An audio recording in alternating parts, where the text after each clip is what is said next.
नमस्कार, जोहार आप सभी को। मैं मिथुन सिंह स्वागत करता हूं आप सभी का। आशा करता हूं आप सभी बहुत अच्छे होंगे, स्वस्थ होंगे।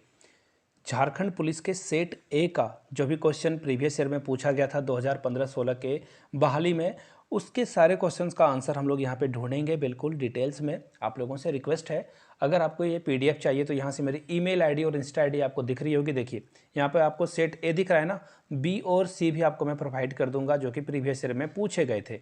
केवल 49 का एक छोटा सा अमाउंट आपको ट्रांजैक्शन करना है। ईमेल आईडी यहाँ से देख लो, yourmithunsingh@gmail.com पे मेल कर लीजिए। इंस्टा पे हो then do follow me @iMithunSingh। तो चलिए शुरू करते हैं आज की क्लास को। यहाँ से देख सकते हो पहला क्वेश्चन है, आगरा शहर की स्थापना किसने की थी? आगरा शहर की स्थापना बहलोल लोदी ने की थी, सिकंदर लोदी ने, अकबर ने या शाहजहां ने? तो देखिए मुगल शासकों के द्वारा जो है आगरा शहर की स्थापना नहीं की गई थी, ये किया गया था सिकंदर लोदी के द्वारा, जो कि ऑप्शन नंबर 2 क्या है, सही है। ऑप्शन 2 के साथ आपको जाना था। चलिए आगे बढ़ते हैं अगले क्वेश्चन की ओर। निम्नलिखित में से कौन से वर्ष, यहाँ से क्वेश्चन आप देख सकते हो, निम्नलिखित में से कौन से वर्ष ब्रिटिश ईस्ट इंडिया कंपनी यानी कि शॉर्ट में से EIC भी बोला जाता था, भारत में स्थापित हुई थी? यानी कि ब्रिटिश यानी कि अंग्रेज जब भारत आए थे ना, वो साल आपको बताना है कि वो कब आया था। बहुत ही आसान सा क्वेश्चन था। 1600 ईस्वी में ये सारे लोग यहाँ पे आ गए थे। कहाँ पे आ गए थे? ये भारत की धरती पे अपने कदम रख चुके थे। सबसे पहले कौन से शहर में ईस्ट इंडिया कंपनी वाले आए थे? इसका जवाब आप लोग नीचे कमेंट सेक्शन में दीजिएगा। आप लोगों के लिए ये प्रश्न मैंने पूछा। महोदयपुरम के चेरा साम्राज्य को स्थापित किया गया था, कौन से शताब्दी में किया गया था? ये आपसे सवाल पूछा गया है। यहां से देख लीजिए, 6ठी शताब्दी, 7वीं, 8वीं या 9वीं? तो इसका जो राइट आंसर होगा दोस्तों वो हो जाएगा 9वीं शताब्दी में महोदयपुरम के चेरा साम्राज्य को की जो स्थापना है वो की गई थी। आगे बढ़ते हैं क्वेश्चन नंबर 4 की ओर। क्वेश्चन नंबर 4 क्या पूछा गया, देखिए, who was sworn in as the new chief minister of Nagaland? ये क्वेश्चन देखिए करंट अफेयर्स का है कि 2017 में नागालैंड के नए मुख्यमंत्री के तौर पे शपथ किसने ली थी?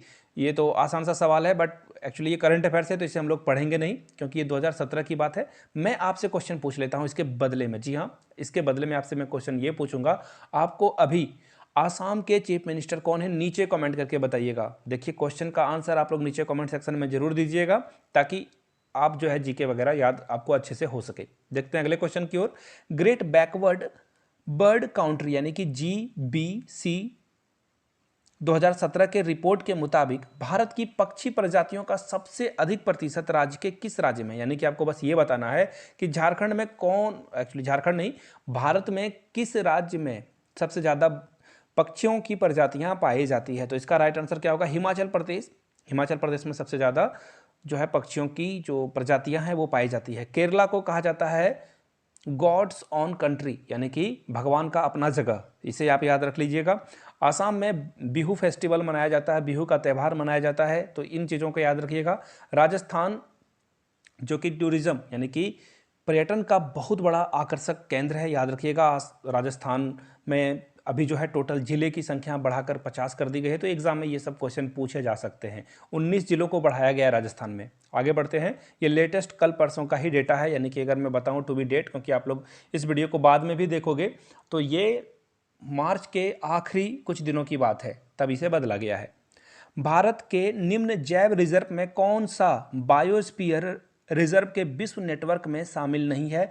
3 शामिल है, 1 शामिल नहीं है। मानस, गल्फ ऑफ मन्नार यानी कि मन्नार की खाड़ी, नीलगिरी या फिर नंदा देवी? तो देखिए नंदा देवी, नीलगिरी और मन्नार की खाड़ी शामिल है बायोस्फीयर रिजर्व में, लेकिन मानस जो है इसमें शामिल नहीं है। कौन शामिल नहीं है? मानस। यानी कि राइट आंसर क्या होगा? ऑप्शन नंबर 1 आपके साथ, ऑप्शन 1 के साथ आपको जाना था।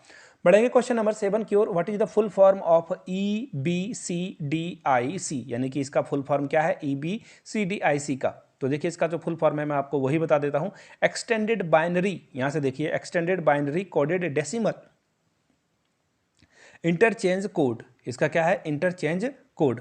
अब देखिए ऊपर वाला भी आपको आंसर बिल्कुल सेम जैसा ही लगता होगा। यहां से आप देख सकते हो extended binary coded decimal interchange code, और यहाँ भी देखिए इंटरचेंज कोड है। तो खैर राइट आंसर क्या होगा? ऑप्शन ए के साथ आपको जाना था। यहाँ पे कुछ ना कुछ थोड़ी सी जो है स्पेलिंग में मिस्टेक होगी, मैं देख लेता हूँ एक बार, वेट अ मूवमेंट। हाँ यहाँ से देख लो, यहाँ पे केस है, यहाँ पे कोडेड है, तो राइट आंसर क्या होगा? कोडेड वाला, यानी कि ऑप्शन ए होगा। आप डिफ़िकल्टी लेवल को देख सकते हो कितनी छोटे से मार्जिन से जो है इसे हटाया गया है। याद रखिएगा इन चीज़ों को। देखो आप ऑप्शन 1 और 4 में आप डिफरेंस नहीं कर पाओगे, छोटा सा एक ही वर्ड को सिर्फ क्या किया गया है, रिप्लेस कर दिया गया है। आगे बढ़ते हैं क्वेश्चन नंबर 8 की ओर। निम्नलिखित देशों में किसका राष्ट्रीय पशु बाघ नहीं है? नोट पूछा गया है, बाघ नहीं है ये बताना है। Malaysia, Bangladesh, Pakistan, south Korea. तो देखिए मैं आपको एक बात बता देता हूँ, किसी भी एग्जाम के लिए आप जाते हो तो भारत के जो पड़ोसी राज्य हैं, राज्य ही बोला जाता है अलग अलग देशों को, भारत भी एक राज्य है, खैर इसके बारे में बाद में बात करेंगे। भारत के जो पड़ोसी देश है ना, उनके बारे में जरूर पढ़ के जाइएगा। उनके राष्ट्रीय पशु, पक्षी, झंडा, राष्ट्रपति, प्रधानमंत्री के बारे में एक ना एक क्वेश्चन तो आपको पूछ ही लिया जाएगा। राजधानी, मुद्रा का नाम, तो वो जरूर आप पढ़कर जाना। निम्नलिखित देशों में किसका राष्ट्रीय पशु बाघ नहीं है? मलेशिया, बांग्लादेश, पाकिस्तान या साउथ कोरिया। तो इसका राइट आंसर क्या हो जाएगा? पाकिस्तान। पाकिस्तान का राष्ट्रीय पशु बाघ नहीं है।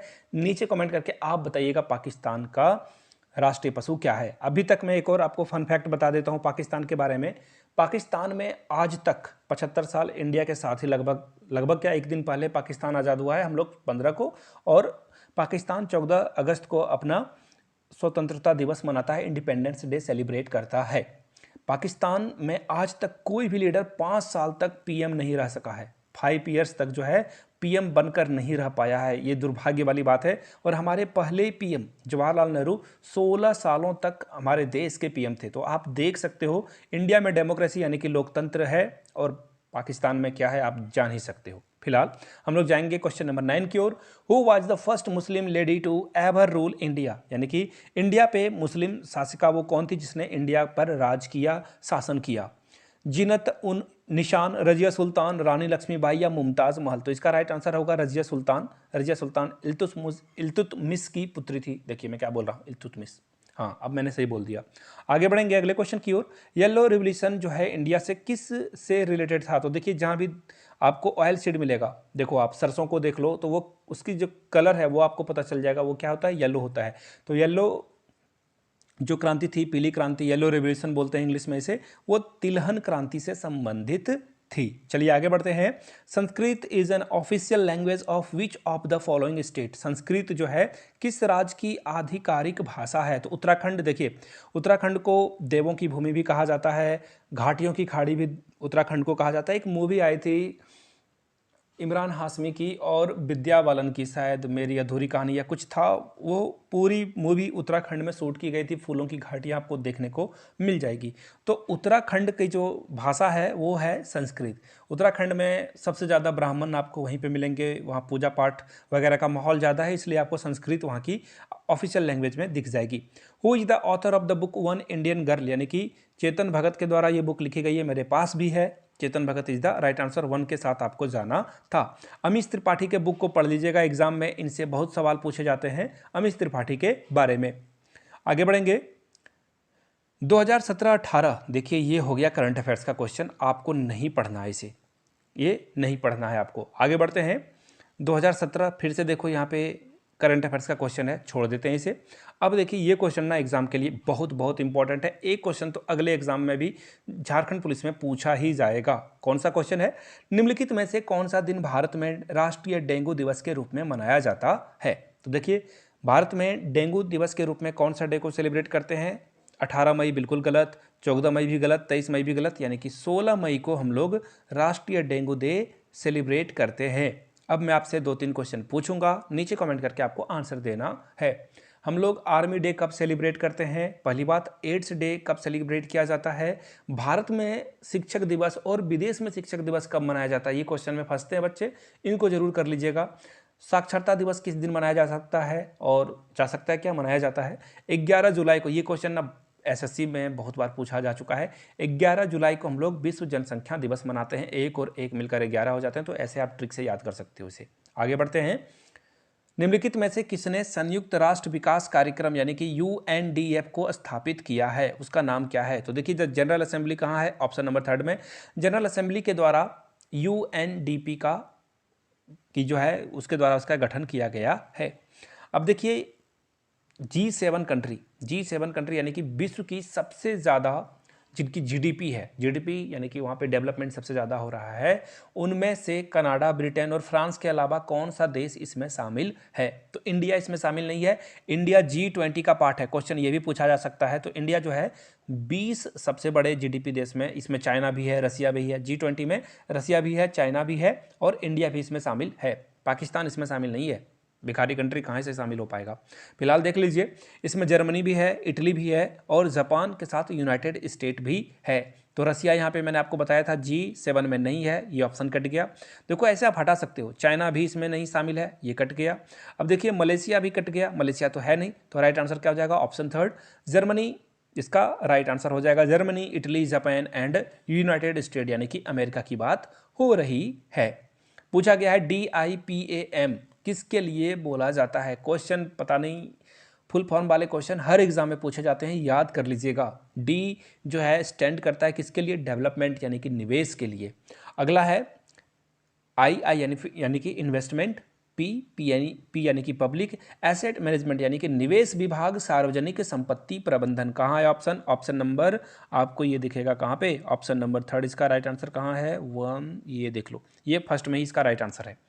फिलहाल हम लोग बढ़ते हैं क्वेश्चन नंबर अगले की ओर। भारत में उपभोक्ता मूल्य सूचकांक डेटा की गणना किसके द्वारा की जाती है? बहुत ही इंपॉर्टेंट क्वेश्चन है। आपने CGL का नाम सुना होगा, CSO का नाम सुना होगा, तो उन्हीं में से ये शामिल है। तो यहाँ पूछा गया है कि वित्त मंत्रालय के द्वारा, भारतीय रिजर्व बैंक के द्वारा, वाणिज्य मंत्रालय के द्वारा यानी कि मिनिस्ट्री ऑफ कॉमर्स, लेकिन इसका राइट आंसर होगा सेंट्रल स्टैटिक्स ऑफिस के द्वारा जो है हम लोग उपभोक्ता मूल्य सूचकांक ज्ञात करते हैं। बहुत इंपॉर्टेंट क्वेश्चन, पंचवर्षीय योजना यानी कि 5 ईयर प्लान के क्वेश्चन भरे पड़े हैं। सारे 5 ईयर प्लान का घोंटा लगा लीजिए, क्वेश्चन यहीं से पूछे जाते हैं बार बार। 12वीं पंचवर्षीय योजना का मुख्य नारा क्या था? सबका साथ सबका विकास, ये तो बीजेपी का नारा था, ये तो ऑप्शन कट गया। तेज और सामयिक विकास, ये भी कट जाएगा, ये भी नहीं होगा। अगला क्या है? यहाँ से देखिए, तेज, टिकाऊ और अधिक समावेशी, ये रहा ऑप्शन नंबर 4। यानी कि देश को उस समय ना जल्दबाजी की भी जरूरत थी, डेवलपमेंट की बहुत ज़्यादा जरूरत थी। अगला क्वेश्चन पूछा गया है, निम्नलिखित में से कौन सा हरित क्रांति की रणनीति का हिस्सा नहीं था? तो देखिए, हम लोग ऑर्गेनिक फार्मिंग को उस समय नहीं डेवलप कर पा रहे थे। अब देखिए ऑर्गेनिक फार्मिंग क्या होता है, आप अपने खेतों में DAP, यूरिया वगैरह डालते हो। ऑर्गेनिक खाद की बात अगर की जाए तो आप गोबर या फिर पत्ते को सड़ाकर डाल देते हो, तो ये ऑर्गेनिक है। और इसमें महंगा ये बहुत आता है, इसका रीज़न क्या है? आप देखना, ये ऑर्गेनिक फार्मिंग की वजह से आप बोलते हो ना कि ये खाद से ये जो है अच्छा नहीं है, फ्रूट्स वगैरह आजकल अच्छे नहीं मिलते हैं, हरे सब साग सब्जियाँ की जो न्यूट्रिशन है यानी कि उसके जो पोषक तत्व हैं पहले जैसे नहीं रहे। तो इसका रीज़न क्या है कि हम लोग जो फर्टिलाइज़र है यानी कि जो खाद है वो ज़्यादा इस्तेमाल कर रहे हैं। हम लोगों को जैविक खाद का इस्तेमाल करना चाहिए, लेकिन जैविक खाद से प्रोडक्शन यानी कि उत्पादन कम होता है, इस वजह से किसान इसकी जो है उपज नहीं करते हैं। लेकिन अब विदेशों में, यूरोप वाले कंट्री में, अमेरिका में, जापान में इसकी बहुत महत्व रह गई है। इंडिया में भी लोग जो है महंगे दामों पे खरीदते हैं। देखिए, जैविक खेती के द्वारा जो भी प्रोडक्ट होगा वो महंगा ही होगा। आगे बढ़ते हैं। गोवा के मुख्यमंत्री के तौर पर शपथ किसने ली है? देखिए, कोई क्या ही बोला जाए, ये गोवा के चीफ मिनिस्टर बने।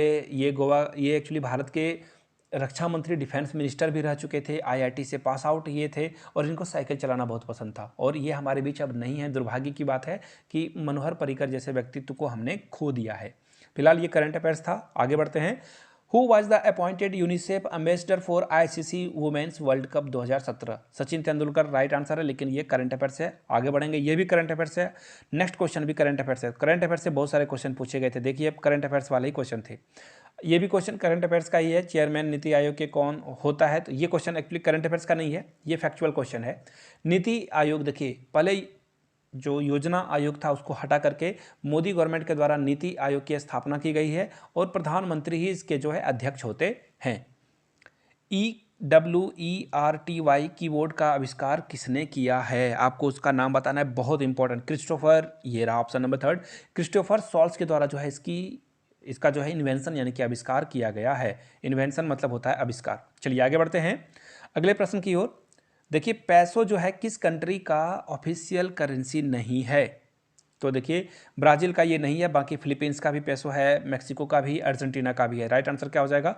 Option number C Brazil is the right answer. आगे बढ़ते हैं, नेक्स्ट क्वेश्चन यहाँ से आप देख सकते हो, one of the best solution to get rid of non biodegradable wastage is, यानी कि गैर बायोडिग्रेडेबल अपशिष्टों से छुटकारा पाने के लिए सबसे अच्छा उपाय क्या है? दफन करना, रिसाइकलिंग करना। तो देखिए, जब आप रिसाइकल करोगे, देखो मैं आपको समझाता हूँ रिसाइकल कैसे किया जा सकता है। सपोज कर लो कि आपने एक प्लास्टिक की बोतल खरीदी, अब इसी को फैक्ट्री में ले जा करके धो करके अगर, या फिर इसे थोड़ी सी जो है पॉलिश करके यूज़ किया जा सकता है। तो रिसाइकल करना पर्यावरण को कम नुकसान पहुंचाता है। तो राइट आंसर क्या हो जाएगा? ऑप्शन 2 इसका राइट आंसर हो जाएगा।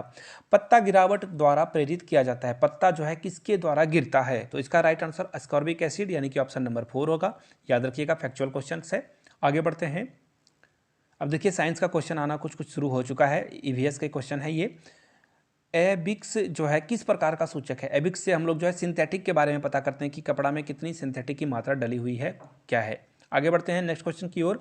लाल चींटी को ग्रीक में क्या कहा जाता है? बहुत ही इंपॉर्टेंट क्वेश्चन। फॉर्म कहा जाता है लाल चींटी को, फॉर्मा। अगले क्वेश्चन की ओर हम लोग बढ़ते हैं। देखिए ये रहा ऑब्जेक्ट, ये नॉमरिकल वाला क्वेश्चन रहा साइंस का। तो देखिए आप लोग नीचे कमेंट करके बताइएगा, साइंस के नॉमरिकल और मैथ्स के जो प्रॉब्लम्स हैं इसका सॉल्यूशन मैं अगले वीडियो में लेकर आऊँगा, जहाँ पे मैथ्स के क्वेश्चन कैसे बनेंगे, साइंस के क्वेश्चन कैसे बनेंगे झारखंड पुलिस के, ये मैं आपको अगले वीडियो में बता दूंगा। नीचे कमेंट करके जरूर लिखिएगा, मैथ साइंस करवा दीजिए। तो अगर 50-100 कमेंट आ गए तो definitely I will do it. Video को यहाँ तक आपने देखा, इसके लिए आपका बहुत बहुत शुक्रिया। आप झारखंड पुलिस में सफल हों, आगे बढ़ें।